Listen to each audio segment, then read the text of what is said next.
Good morning, this is take 2. For some reason these cards got me down a rabbit hole on the last video I was trying to make where I was getting a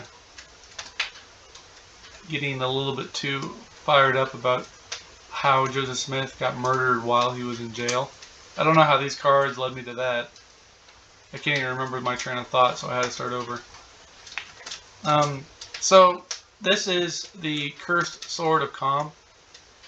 This is depicting Moroni in the future to the scripture, about 1,000 years ahead, because the book of Ether is going through the lens of Moroni and the lens of Ether.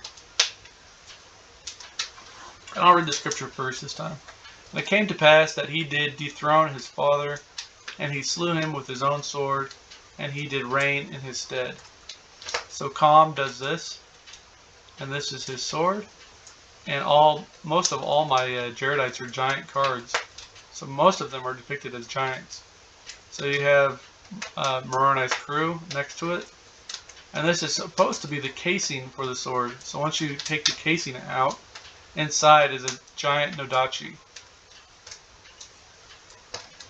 It has equipped 1. The player responsible of removing Cursed Sword of Calm from play loses.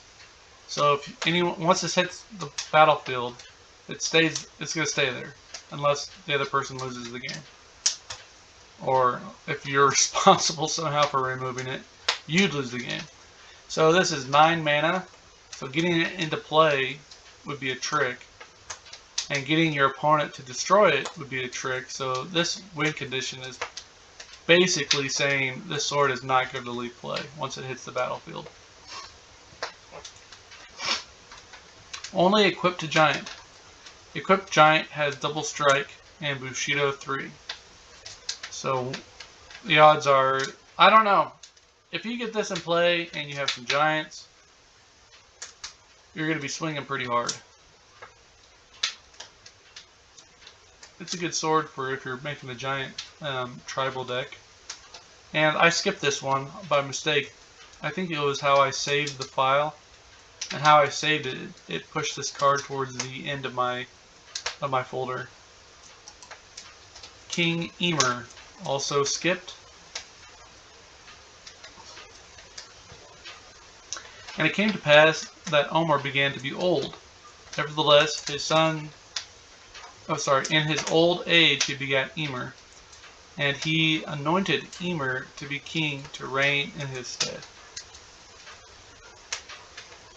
This is Omer's son Emer, riding on this tusked tiger. It is a 1 colorless, 3 white mana. Your lands produce double. Exert, tap, target creature gains a token enchantment named Pacifism. And having it like this, everyone knows what Pacifism does in Magic the Gathering. And if you don't know what it does, it's a white enchantment. It's been reprinted over the years, and once a creature has it, it won't be able to attack or block. So you'd exert, you tap it, and most likely you'd be playing this on an enemy creature. Alright, so I left off here, Ether 1515, 1516, right. This is my Hal from Beyond reprint, adding prophecy to it. This is for casual play, so I don't know if this would ever fly. I'd probably have to rename this. But back when I was making these, I didn't know what I was doing. I still don't know what I'm doing. Prophecy is a trigger word, so if you play this and you have a creature with prophesy, it would now be able to prophesy. In fact, if you don't have a creature with prophesy, this would stay in play and it would just sit in play. This would fizzle, and this would stay in play, waiting to be fulfilled. And it came to pass that when it was night, they were weary, and retired to their camps. And after they had retired to their camps, they took up a howling and a lamentation for the loss of the slain of their people. And so great were their cries and their howling and lamentation, that they did rend the air exceedingly.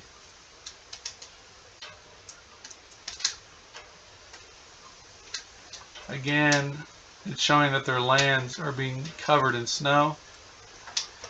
I'm going to remind you from the book of Ether that we say the Book of Mormon is true. I believe it's true. So let's take in some logistics. And this is simple. You don't have to go and check this, but if you want to, that's awesome, because that means you're a student of the scriptures. So in Ether it says that everybody was being called in, the women and the children, and everyone was fighting. Here's one that's talking about the women and the children. This means there's no supply line left. Any farmer that was getting them food, that's over with. This is the last battle. Nobody is making food anymore. I just bring that up because that's an interesting doomsday fact for them. So not only are they fighting to the death, they're probably starving. And it doesn't mention the weather in any of this, but I have a theory that this was up far north in Canada and they're getting pushed south towards the Tomora.